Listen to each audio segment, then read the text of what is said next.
Hello friends. तो जैसे कि आप जानते हैं कि हम लोग हिंदी कर रहे थे और आज हम 100 क्वेश्चन तक कर चुके थे अनेक शब्दों के एक शब्द में। तो अब हम नेक्स्ट बढ़ते हैं अपना जो R O A R O के लिए बहुत इंपॉर्टेंट है अनेक शब्दों के एक शब्द। तो 100 क्वेश्चन तक कर चुके थे, हम आगे करते हैं। 101 क्वेश्चन से स्टार्ट करते हैं। तो 101 क्वेश्चन है कि दिशाएं ही जिनका वस्त्र है। तो दिशाएं ही जिनका वस्त्र है तो उन्हें क्या कहा जाता है? तो उन्हें कहा जाता है दिगंबर। दिशाएं ही जिनका वस्त्र है उन्हें कहा जाता है दिगंबर। और विशंबर जो है विष्णु का पर्यायवाची है और पैगंबर दूत को कहते हैं। पैगंबर या दूत यानी कि पैगाम ले जाने वाला। पैगंबर यानी कि पैगाम ले जाने वाला और दूत क्या होते हैं कि पैगाम ले जाते हैं, इसलिए पैगंबर दूत को कहते हैं। और दिक्पाल होता है दिशा का स्वामी। तो दिशा के स्वामी को कहते हैं दिक्पाल। दिक्पाल, ठीक है। और दिशाएं जिनका वस्त्र होती है उन्हें कहते हैं दिगंबर। नेक्स्ट क्वेश्चन कि जिसका जन्म कन्या के गर्भ से हुआ हो। तो जिसका जन्म कन्या के गर्भ से हुआ हो उसे कानीन कहते हैं। कानीन। नेक्स्ट क्वेश्चन कि वन में लगने वाली आग। तो वन में लगने वाली आग क्या कहलाती है? तो दावा अग्नि। दावा अग्नि, जैसे मैंने आपको पहले भी बताया था लास्ट क्लास में कि दाव मतलब होता है वन का या जंगल का पर्यायवाची होता है दाव। और अग्नि तो अग्नि हुआ। और अग्नि का एक पर्यायवाची होता है अनल। तो दावा नल भी कहते हैं वन में लगने वाली आग को। दावाग्नि भी और दावानल भी।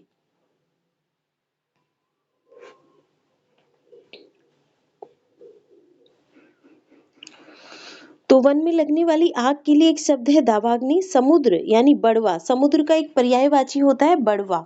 ठीक है, आप इसे ऐसे याद रख सकते हैं कि समुद्र बहुत बड़ा होता है तो बड़वा। तो बड़वा में लगने वाली आग के लिए बड़वाग्नि या बड़वानल, क्योंकि अनल जो है आग का पर्यायवाची होता है। तो बड़वानल या बड़वाग्नि। विरह की आग के लिए विरहाग्नि, विरहाग्नि, विरहाग्नि। और पेट की आग के लिए जठराग्नि, क्योंकि पेट से में एक जठर रस होता है जो खाना पचाने में महत्वपूर्ण होता है। तो इसलिए पेट की आग के लिए जठराग्नि। तो नेक्स्ट क्वेश्चन है कि पेट की अग्नि के लिए शुद्ध शब्द है तो जठराग्नि या जठरानल। वैसे जठरानल नहीं पूछा जाता, अक्सर ये जठराग्नि ही लिखा रहता है। नेक्स्ट क्वेश्चन जो हमेशा रहने वाला है। तो जो हमेशा रहने वाला है, ऑप्शन इसमें ए और बी, शाश्वत, अनवरत और अप्रतिहत और आजीवक। तो जो हमेशा रहने वाला है उसको कहते हैं शाश्वत। शाश्वत यानी कि जो हमेशा रहने वाला है। ठीक है, शाश्वत। तो जो हमेशा रहने वाला है उसको शाश्वत कहते हैं। अनवरत का अर्थ लगातार होता है, जैसे कोई चीज लगातार चल रही है, जैसे पानी लगातार बह रहा है तो हम उसे कहेंगे पानी अनवरत बह रहा है। जबकि जिसे कोई रोक ना सके उसे क्या कहते हैं? तो अप्रतिहत। जिसे कोई भी रोक ना सके, जैसे सपोज दुश्मन बहुत खतरनाक है और उसने हमला कर दिया है और उसको कोई रोक नहीं सकता तो उसको कहते हैं अप्रतिहत। अप्रतिहत। आजीवक क्या था कि एक संप्रदाय था, आजीवक संप्रदाय। नेक्स्ट क्वेश्चन जिस पुरुष की पत्नी साथ नहीं है उसके लिए एक शब्द है तो विपत्नीक। जिसकी पत्नी साथ है उसे क्या कहते हैं? तो उसे सपत्नीक। उसे सपत्नीक। उसे सपत्नीक कहते हैं। और जिस पुरुष की पत्नी साथ नहीं है उसे विपत्नीक कहते हैं। यानी पत्नी साथ होगी तो सपत्नीक और पत्नी नहीं होगी तो विपत्नीक। तो जिस पुरुष की पत्नी साथ नहीं है उसे विपत्नीक। और विदुर तो आप जानते हैं उसे कहते हैं जिसकी पत्नी मर गई हो। और किसी के दुख वियोग में दुखी व्यक्ति को वियोगी कहते हैं। और जिसकी पत्नी ही ना हो उसे अपत्नीक कहते हैं। ठीक है, तो जिस पुरुष की पत्नी तो है लेकिन वो साथ नहीं है तो उसे क्या कहेंगे? तो उसे कहेंगे विपत्नीक।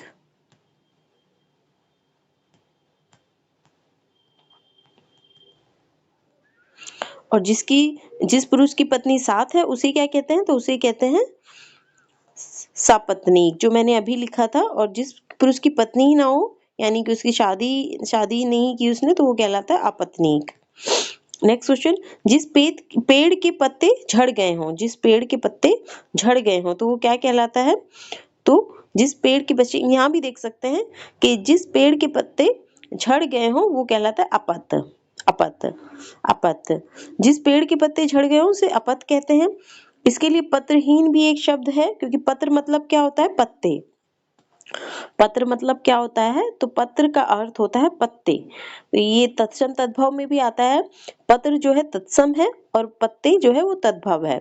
तो पत्रहीन भी इसका एक शब्द है, लेकिन प्रॉपर जो वर्ड है वो क्या है? तो वो अपत है। अपत, जिस पेड़ के पत्ते झड़ गए हों यानी अपत।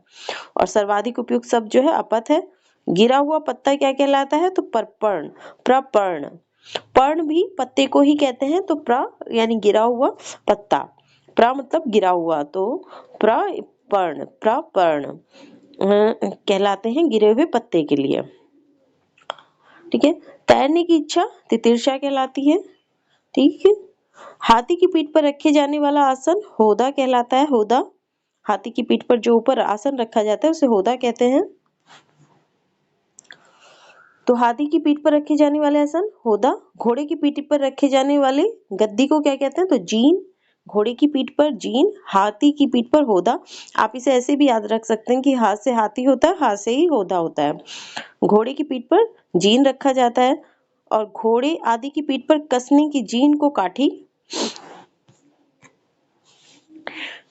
घोड़े आदि की पीठ पर कसने की जीन को क्या कहते हैं? तो काठी। गद्दी को जीन, घोड़े की पीठ पर रखी जाने वाली गद्दी को जीन कहते हैं, लेकिन कसने की जो जीन होती है जिसे कसा जाता है उसे कहते हैं काठी। और लोहे की जाल से बना कवच जिसे युद्ध के समय पहना जाता है उसे कहते हैं बख्तर या बख्तर। ठीक है, बख्तर। ठीक है। नेक्स्ट क्वेश्चन, जो परमाणु से सिद्ध ना हो सके, तो ये क्वेश्चन पहले भी आया है, अपरमेय कहते हैं। और जो परमाणु से सिद्ध हो सके उसे परमेय कहते हैं। ठीक है। तो जो परमाणु से सिद्ध ना हो सके अपरमेय, जिसे परमाणु से सिद्ध ना किया जा सके उसके लिए अप्रमाणित। तो जो परमाणु से सिद्ध ना हो सके, दोनों वाक्यों में अंतर समझना है। जो परमाणु से सिद्ध ना हो सके अपरमेय, और जिसे परमाणु से सिद्ध ना किया गया हो। ठीक है। जिसे परमाणु से सिद्ध ना किया गया हो वो अप्रमाणित होता है। सपोज कोई एक ऐसी थ्योरी है, किसी साइंटिस्ट ने दी है और उसे अभी परमाणु से सिद्ध करना बाकी है, तो वो क्या कहलाएगी? वो थ्योरी अप्रमाणित। और किसी ने ऐसी कल्पना रच दी है कि उसे परमाणु से सिद्ध ही नहीं किया जा सकता, तो उसे कहते हैं अपरमेय। ठीक है। जो मापा ना जा सके उसके लिए होता है, जो मापा ना जा सके उसके लिए होता है अपरिमेय या अपरिमित। ठीक है। जो मापा ना जा सके, अपरिमेय या अपरिमित। डॉक्टर हरदीप भारी के हिंदी शब्दकोश में अपरिमेय शब्द का प्रयोग जिसे मापा ना जा सके उसके लिए भी है, और जिस जो डॉक्टर हरदीप भारी है उनका जो हिंदी शब्दकोश है उसमें अपरिमेय शब्द का प्रयोग, अपरिमेय शब्द का जो प्रयोग है जिसे मापा ना जा सके उसके लिए भी किया गया है, और किसके लिए किया गया है? और जो प्रमाण से सिद्ध ना हो सके उसके लिए भी किया गया है। ठीक है। अनप्रमाणित, ये तो गलत है अनप्रमाणित, क्योंकि अनप्रमाणित में अन और आ उपसर्ग के का प्रयोग हुआ है। ठीक है। तो इसलिए दो दो उपसर्ग एक में नहीं लग सकते किसी वर्ड में। तो अनप्रमाणित में व्याकरणिक दृष्टि से दोहरे अन और आ उपसर्ग का प्रयोग है जिसका अर्थ प्रमाणित है, तो इसलिए ये गलत हो जाता है। जिसे प्रमाण द्वारा सिद्ध ना किया जा सके तो वो अपर में ही होगा, क्योंकि ना किया जा सके अपर में है, और जिसे अभी प्रमाणों से सिद्ध ना किया गया हो वो अप्रमाणित होगा। तो किया ही नहीं जा सकता, इसके लिए प्रमाण से सिद्ध किसी को किया ही नहीं जा सकता, यानी कि बिल्कुल एकदम निरी कल्पना है वो, कोरी कल्पना, तो उसे क्या कहेंगे? अपरमा, अपरमेय। और अगर उस अप्रमाणित किसे कहते हैं? जिसे सिद्ध किया जा सकता है लेकिन अभी किया नहीं गया है, तो उसे जिसे परमाणु से सिद्ध किया जा सकता है लेकिन अभी किया नहीं है उसे अप्रमाणित कहते हैं। उपनिवेश से जिसका संबंध हो तो वो औपनिवेशिक, औपनिवेशिक, उपनिवेश से जिसका संबंध हो औपनिवेशिक, औपनिवेशिक होता है। उपन्यास से जिसका संबंध हो औपन्यासिक, औपन्यासिक। उपनिवेशों को अपने अधीन रखने का सिद्धांत क्या कहलाता था? तो उपनिवेशवाद। उपनिवेश जो बनाते थे, जैसे यूरोप की कई कंट्रीज ने, ब्रिटेन ने, जर्मनी ने, फ्रांस ने बहुत उपनिवेश बनाए, दो लोगों को अपने अधीन रखा, बहुत सारे देशों को, तो वो क्या, ये सिद्धांत क्या कहलाता है? उपनिवेशवाद। उपनिवेशों को अपने अधीन रखने का सिद्धांत।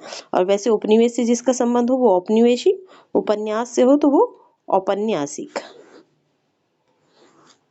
जो स्त्री सूर्य भी ना देख सके तो उसके लिए आशूर्यपस्या, उसके लिए वर्ड है आशूर्यपस्या। ये हो चुका है कि जो इसे सूर्य ने देख सके उसके लिए आसूर्यपस्य। दूसरे के गुण में दोष निकालना के लिए एक शब्द है असूया। असूया जो शब्द दिया हुआ है और उसके लिए एक शब्द है दूसरे के गुण में दोष निकाला। सपोज किसी के में कोई गुण भी है लेकिन सामने वाला इतनी ईर्ष्या रखता है उससे कि उसके गुण में भी दोष निकाल देता है, तो ये क्या कहलाता है? असूया। असूया।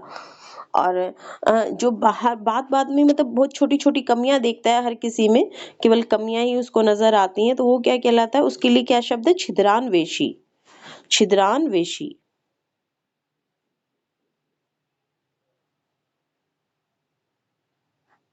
ठीक है, छिद्रान्वेषी।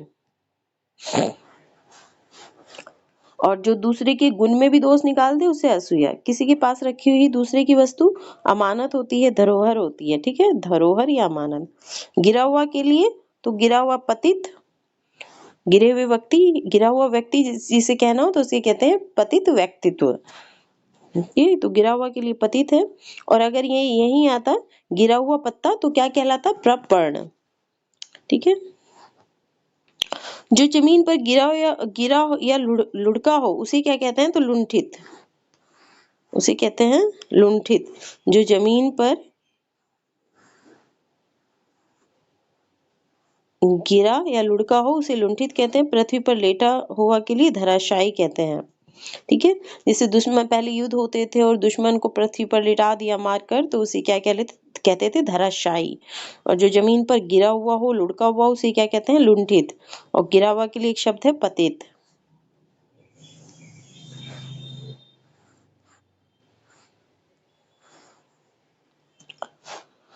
नेक्स्ट क्वेश्चन, निम्नलिखित वाक्य खंडों में एक के लिए प्रयुक्त होने वाला शब्द है स्वयंसेवक। तो स्वयंसेवक सभी जानते हैं, अपनी इच्छा से दूसरों की सेवा करने वाला कहलाता है। अपनी इच्छा से दूसरों की सेवा करने वाला स्वयंसेवक, बिना वेतन के काम करने वाला अवैतनिक।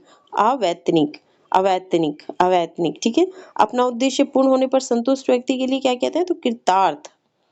कृतार्थ, जिसका अपना उद्देश्य पूर्ण हो गया है और वो संतुष्ट भी हो गया है उद्देश्य पूर्ण होने पर, तो वो कहलाएगा कृतार्थ।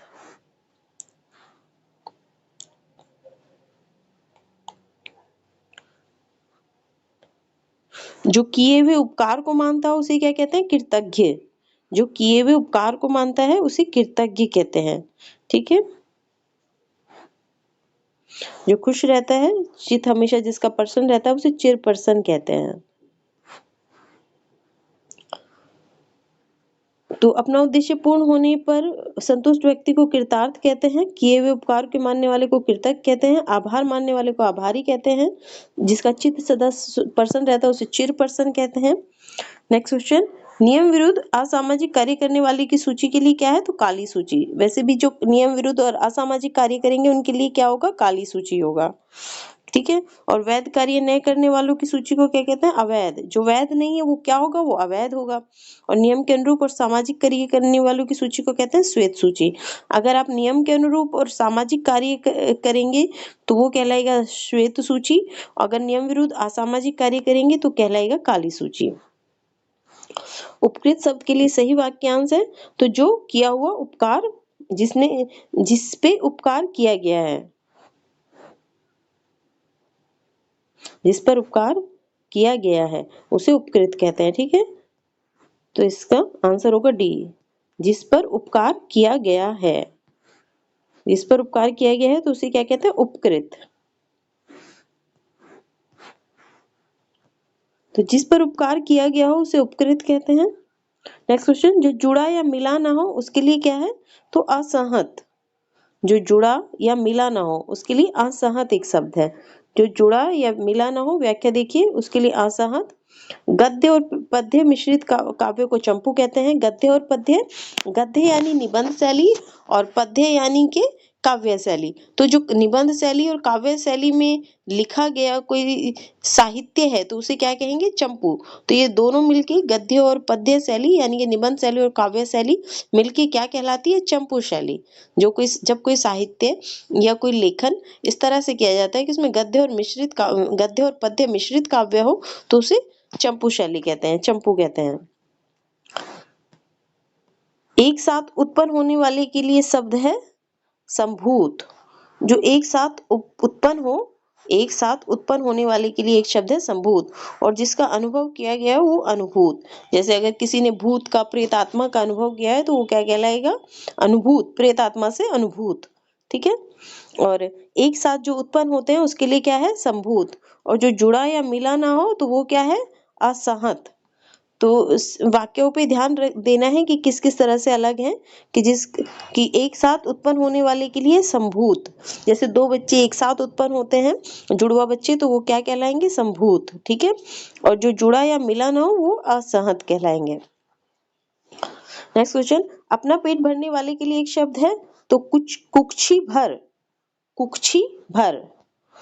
ठीक है, कुक्षी भर। तो अपना पेट, कुक्षी बेसिकली गोद के लिए पर्यायवाची या पेट के लिए पर्यायवाची के तौर पर यूज होता है। तो कुक्षी भर, अपना पेट भरने वाला, यानी कुक्षी यानी पेट। कुक्षी यानी पेट भर, अपना पेट भरने वाला कुक्षी भर। कुक्षी भर या पेट भर, तो इसके लिए कुक्षी भर वर्ड आएगा। कच्छप कछुए को कहते हैं, और कच्छ का अर्थ होता है दलदल। आप कच्छ का रन जानते होंगे कि जो दलदली जमीन है उसे कच्छ का रन कहते हैं, यानी दलदली क्षेत्र जो गुजरात में हम। और कच्छप कछुए को कहते हैं, कच्छप कछुए को। और अपना पेट भरने वाले के लिए कुक्षी भर।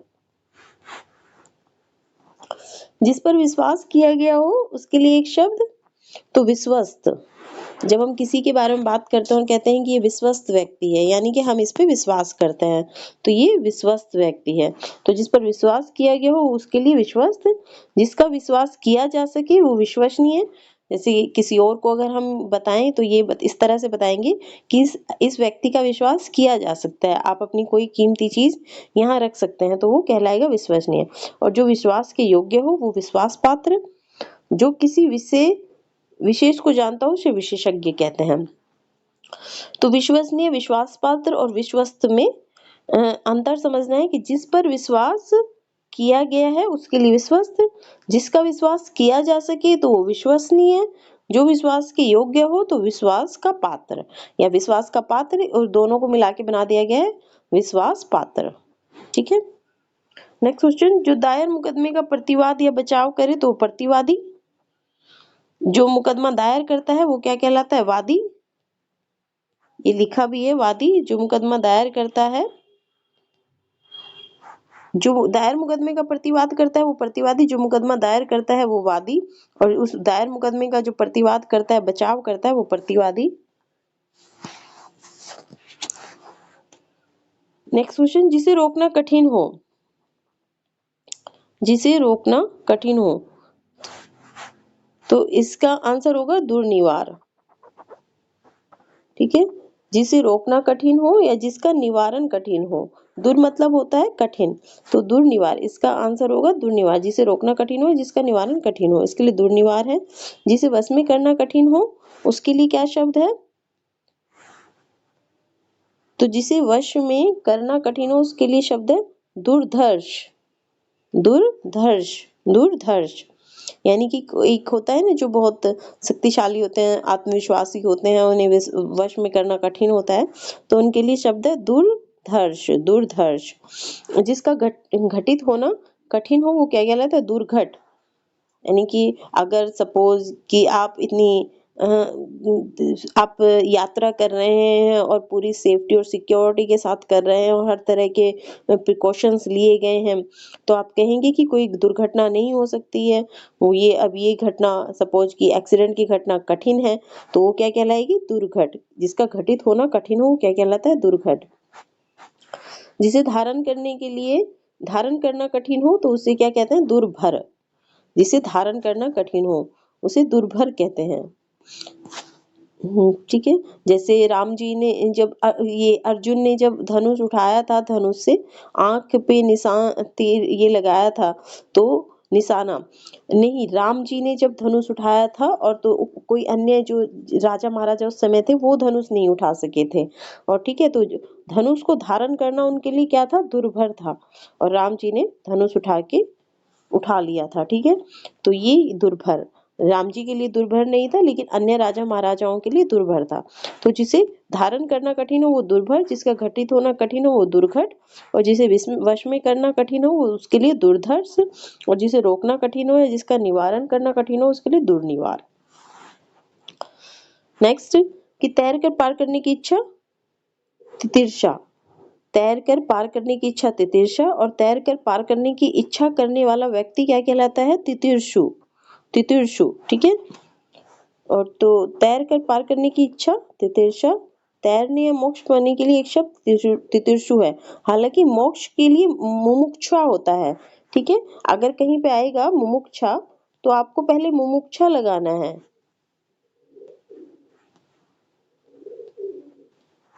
ठीक, मुमुक्षा। और अगर मुमुक्षा नहीं है तब आप तितिर्षा लगा सकते हैं मोक्ष के लिए। और तैरने या मोक्ष को पाने के इच्छुक व्यक्ति को क्या कहते हैं? मुमुक्षु। क्या कहते हैं? मुमुक्षु। मोक्ष पाने के इच्छुक व्यक्ति को मुमुक्षु, और तैरकर पार जाने की इच्छा करने वाले को तितिर्षु, ठीक है।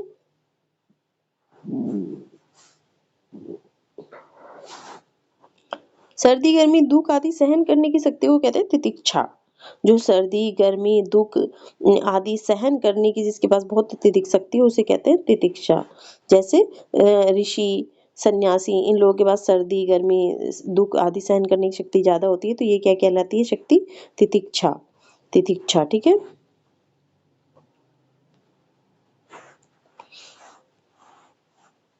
तेज रफ्तार तेज करने का उपकरण के लिए शब्द है त्वरक, ठीक।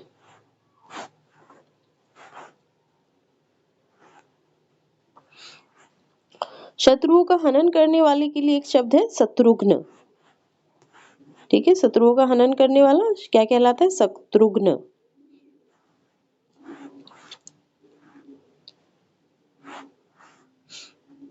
मुकदमा दायर करने वाला व्यक्ति क्या कहलाता है? तो वादी, जो मैंने अभी बताया, मुकदमा दायर करने वाला वादी, मुकदमे का जो विरोध करता है या बचाव करता है वो प्रतिवादी, ठीक है।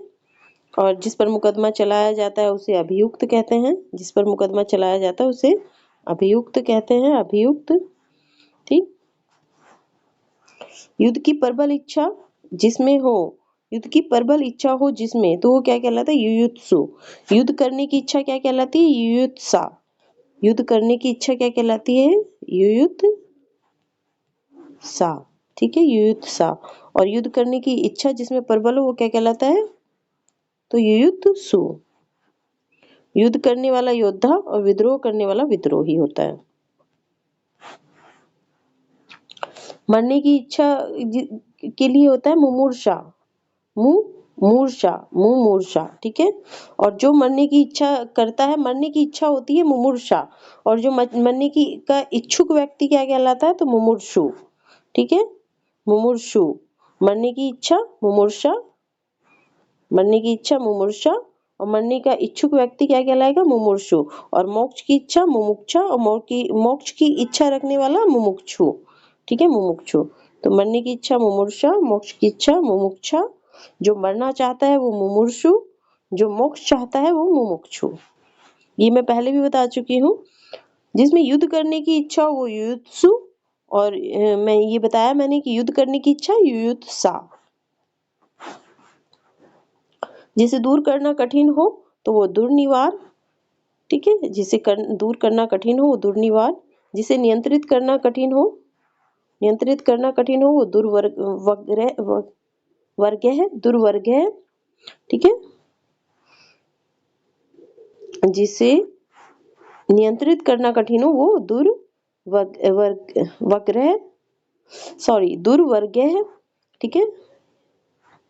तो जिसे नियंत्रित करना कठिन हो यानी नियंत्रित ना किया जा सके, कंट्रोल ना किया जा सके, जैसे सपोज आप शेर को पालना चाहते हैं तो उसको नियंत्रित करना बहुत कठिन है, तो वो क्या कहलाएगा? दुर्वर्ग है, दुर्वर्ग है, ठीक है, दुर्वर्ग है। जिसे नियंत्रित करना कठिन हो। जिसे वश में करना दुष्कर हो वो दुर्दम्य, जिसे वश में करना दुष्कर हो वो क्या कहलाएगा?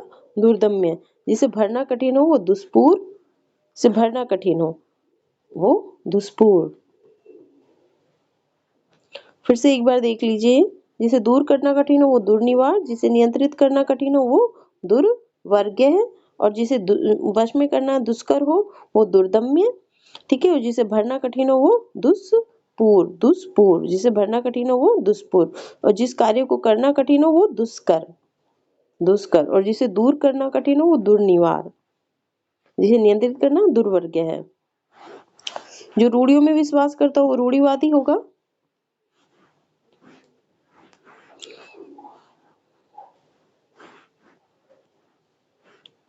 जो रूढ़ियों में विश्वास करता हो वो रूढ़िवादी, जो परंपरा में विश्वास करता हो परंपरावादी, जो रूढ़ी में बंधा हो रूढ़िबद्ध, जो रूढ़ियों में बंधा हो। परंपरागत बातों को मानते चलने का जो सिद्धांत है वो कहलाता है रूढ़िवादिता, और जो रूढ़ी में बंधा हो वो क्या कहलाएगा? रूढ़िबद्ध।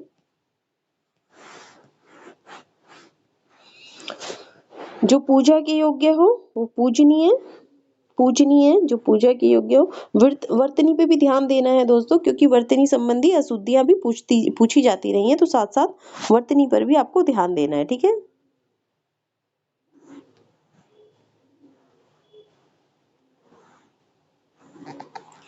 तो जो पूजा के योग्य हो पूजनीय, ठीक है। पूजा करने वाला, जो पूजा करता है वो क्या कहलाता है? पूज्यता, ठीक है। पूजित होने वाले के लिए पूजमान, जो पूजा के योग्य हो पूजनीय, जैसे माता पिता अक्सर हम कहते हैं पूजनीय है हमारे लिए, ठीक है। और पूजा करने वाला पूज्यता, यदि आप अपने माँ बाप की या भगवान की पूजा करते हैं तो आप क्या कहलाएंगे? पूज्यता। और पूजित होने वाला के लिए पूजमान, अगर माँ बाप पूजे जा रहे हैं या भगवान पूजे जा रहे हैं तो वो कहलाएंगे पूजमान। जिसे पूजा गया हो वो पूजिता, जिसे पूजा गया हो वो क्या कहलाएगा? पूजिता। पूजा करने के योग्य पूजनीय, पूजा करने वाला पूज्यता, ठीक है। पूजित होने वाला पूजमान, और जिसे पूजा गया हो वो पूजिता। जो देश से प्रेम करता हो उसके लिए देशभक्त, जो देश से प्रेम करता हो वो देशभक्त, जो देश की रक्षा के लिए करता हो वो देश रक्षक, देश में रहने वाला देशवासी, देश की सेवा करने वाला देश सेवक। देश सेवक कहलाता है, देश सेवा यहाँ लिखी हुई है। देश की सेवा देश सेवा कहलाती है, देश की सेवा करने वाला देश सेवक। 100 में से 100 यानी कि 100%। 100 में से 100 के लिए क्या है? 100%, ठीक है। शताब्दी 100 वर्षों के समूह को कहते हैं। जो बात वर्णन से परे हो तो वर्णनातीत, वर्णन से परे, ठीक है। वर्णनातीत, इसके लिए शब्द होगा। तो जो बात वर्णन से परे हो वो वर्णनातीत, जो वाणी द्वारा व्यक्त किया जा सके वर्णनीय, जिसे वाणी द्वारा व्यक्त किया जा सके। जिसे वाणी द्वारा व्यक्त न किया जा सके उस पे आ लग जाता है। अक्सर विलोम में भी ये होता है कि सपोज कि जिसे वर्णनीय विलोम है, वर्णनीय शब्द है तो उसका विलोम होगा अवर्णनीय, यानी जिसे वाणी द्वारा व्यक्त किया जा सके वर्णनीय, और जिसे वाणी द्वारा व्यक्त न किया जा सके वो अवर्णनीय। जिसका वर्णन किया गया उसे वर्णित कहते हैं। आकाश को चूमने वाला आकाशचुंबी,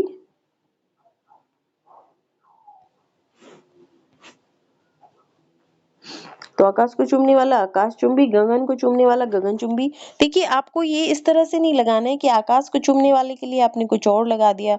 वर्ड देखने हैं, अगर आकाश आया मतलब वही है कि गगन आकाश सब आपस में पर्यायवाची हैं, लेकिन वहां पे हमें सही उत्तर चुनना है। तो आकाश को चूमने वाला आकाशचुंबी, गगन को चूमने वाला गगनचुंबी, जहाजों को रात्रि में मार्ग दिखाने वाला प्रकाश स्तंभ आकाशदीप, ठीक है। आकाशदीप कहलाता है।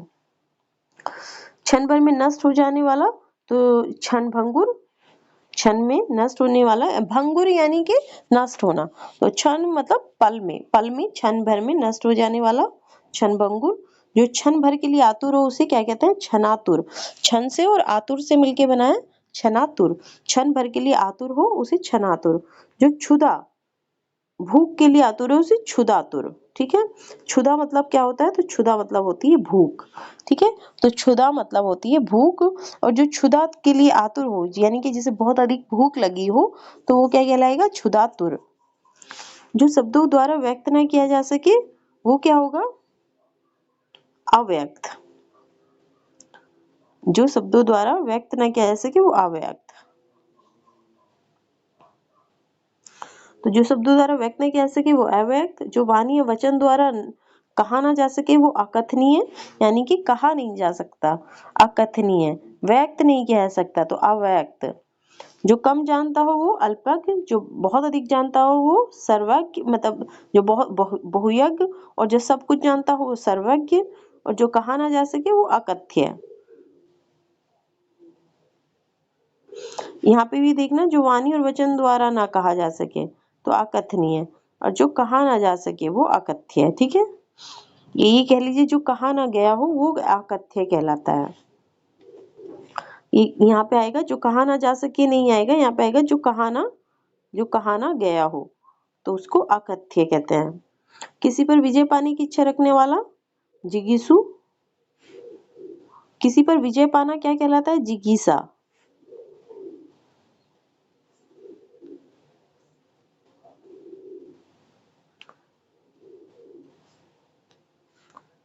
किसी पर विजय पाना कहलाता है जिगीसा। ठीक है, जिगीसा। ठीक से नहीं लिखा गया है, मैं फिर से लिख देती हूँ।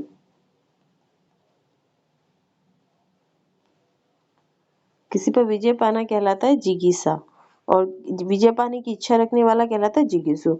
तो किसी पर विजय पाने की इच्छा रखने वाला जिगीसु, जिसे जीता ना जा सके उसके लिए अजय, जानने की इच्छा रखने वाला जिज्ञासा, और जान से मारने की इच्छा को कहते हैं जिंघासा। तो दोनों वाक्यों में अंतर समझना है। जानने की कोई इच्छा रखता है तो वो कहलाती है जिज्ञासा, और जो कोई जान से मारने की इच्छा रखती है वो कहलाती है जिंघासा।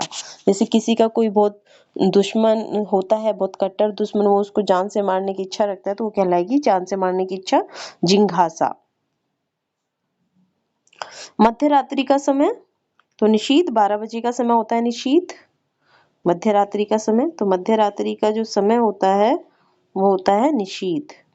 दोपहर के सूर्य को क्या कहते हैं? मार्तंड।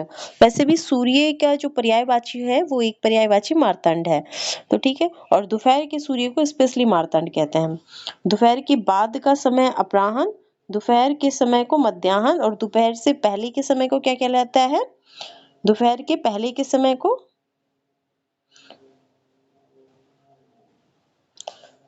याद नहीं आ रहा है मुझे अभी, लेकिन दोपहर के पहले के समय को भी अपराह्न से मिलता जुलता शब्द है कुछ, ठीक है, याद आएगा तो मैं बताऊंगी। तो दोपहर के सूर्य को मार्तंड, दोपहर के बाद के समय को अपराह्न, और दोपहर के समय को मध्याह्न। ठीक है, और मध्य रात्रि के समय को निशीथ। तो ये हो चुका है। जिसका दमन किया गया हो तो दमित कहलाता है, पहले भी आया क्वेश्चन।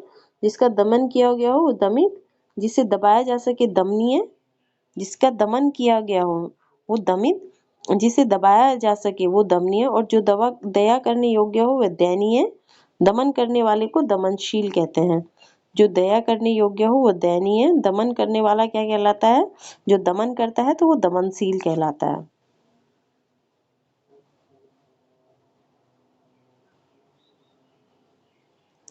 ठीक है,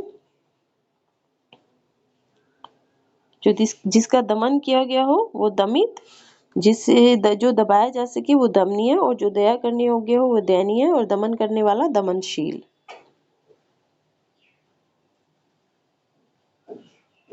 जिस पर उपकार किया गया हो तो पहले भी आ चुका है, उपकृत। उपकृत, जो भूमि उपजाऊ वो उर्वरा, किए हुए उपकार को मानने वाला कृतज्ञ, और किए हुए उपकार को ना मानने वाला वो क्या कहलाता है? कृतघ्न। ठीक है, वो क्या कहलाता है? कृतघ्न, किए हुए उपकार को ना मानने वाला। और मानने वाले को कृतज्ञ, जो अपना उद्देश्य सिद्ध होने पर संतुष्ट हो उसे कहते हैं कृतार्थ। कृतार्थ। तुरंत उत्पन्न होने वाली सूझबूझ के लिए एक शब्द है, तो ये है प्रत्युत्पन्नमति। प्रत्युत्पन्नमति, ठीक है, थोड़ा धीरे धीरे बोलने का मतलब ये है ताकि आप उसकी वर्तनी भी अच्छे से समझ लें। तो तुरंत उत्पन्न होने वाली सूझबूझ के लिए है प्रत्युत्पन्नमति। प्रत्युत्पन्नमति। तुरंत उत्पन्न होने वाली सूझबूझ के लिए क्या शब्द है? प्रत्युत्पन्नमति। प्रत्युत्पन्नमति। स्मृति की सहायता से होने वाला ज्ञान क्या कहलाता है? तो प्रत्यभिज्ञान।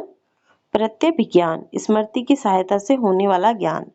ठीक है, कि हमारी स्मृति में था पुराना कोई ज्ञान, वो अचानक से हमें याद आ जाता है, तो वो क्या कहलाएगा? तो वो कहलाएगा प्रत्यभिज्ञान। प्रत्यभिज्ञान। लौट कर आया हुआ है तो प्रत्यागत, जैसे कोई चला गया है अतिथि और कोई घर से चला गया है या कोई अतिथि चला गया और वो वापस लौट कर आता है तो उसे क्या कहते हैं? प्रत्यागत। और लौट कर अपने स्थान पर आना क्या कहलाता है? प्रत्यावर्तन। प्रत्यावर्तन, जैसे कोई देशवासी बाहर चले गए और फिर अपने घर पर वापस आ गए तो ये क्या कहलाएगा? लौट कर अपने स्थान पर आना, तो प्रत्यावर्तन। और लौट कर आया हुआ को क्या कहते हैं? प्रत्यागत। और स्मृति की सहायता से होने वाले ज्ञान को क्या कहते हैं? प्रत्यभिज्ञान। जो तुरंत कोई युक्ति सोच ले उसे क्या कहते हैं? प्रत्युत्पन्नमति। देखिए, तुरंत कोई युक्ति सोच ले और तुरंत उत्पन्न होने वाली सूझबूझ, जो सूझबूझ होगी तभी तो वो तुरंत कोई युक्ति सोचेगा। इसलिए दोनों शब्दों में कंफ्यूज नहीं होना है। जो तुरंत कोई युक्ति सोच ले, तुरंत उत्पन्न होने वाली सूझबूझ, दोनों के लिए एक शब्द है प्रत्युत्पन्नमति।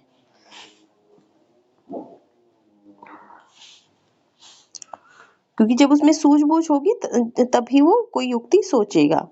तो प्रत्युत्पन्न, जो सब कुछ जानता है वो पहले भी हम पढ़ चुके हैं, सर्वज्ञ, दूर तक देखने वाला, दूरदर्शी।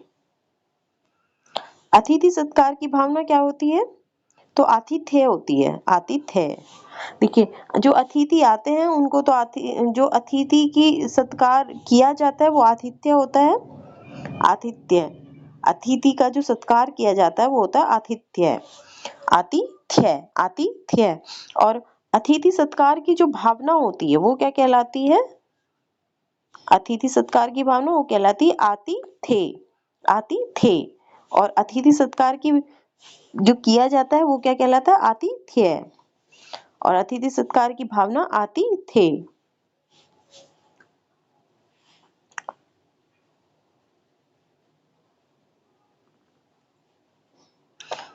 अच्छा, ये थोड़ा गलत हो गया है, आप इसको यहाँ पे देख सकते हैं। अतिथि सत्कार की भावना आतिथ्य कहलाती है। ठीक है, अतिथि सत्कार की भावना आतिथ्य है। और अतिथि को तो अभ्यागत कहते हैं, क्योंकि जो अतिथि क्या है कि वो आया हुआ है, तो अब अभ्यागत। और लौट कर आए हुए को प्रत्यागत। ठीक है, और आए हुए को अभ्यागत।